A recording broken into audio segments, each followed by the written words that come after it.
That was probably one of the hardest emails I've had to write.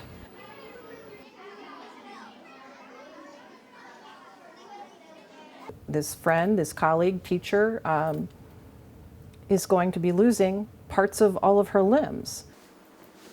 Trying to figure out how to word that, and the principal didn't want to hold a meeting and tell people because I think she thought people would get too emotional, and she didn't want to deal with the emotions.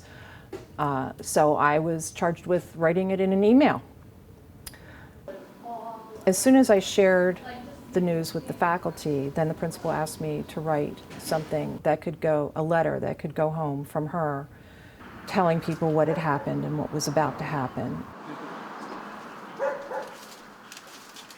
Dear parents, we visited with Mrs. Mekalian for a couple of hours yesterday, and she asked that we share with you the following information. Mrs. Mekalian had her right leg amputated a few inches below the knee last Friday. Today, her left leg will be amputated at the same spot.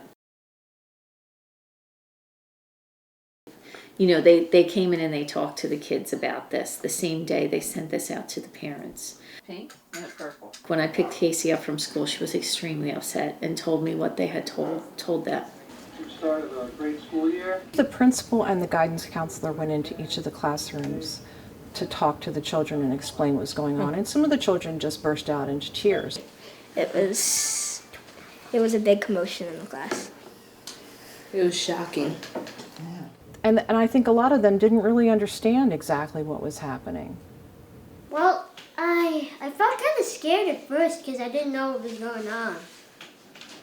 I remember my eyes started getting really watery when I heard about it.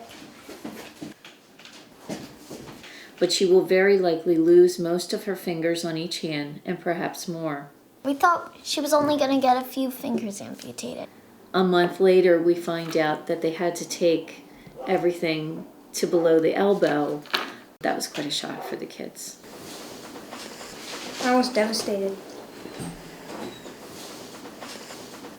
I kind of froze in the spot. I'm like, this can't be happening.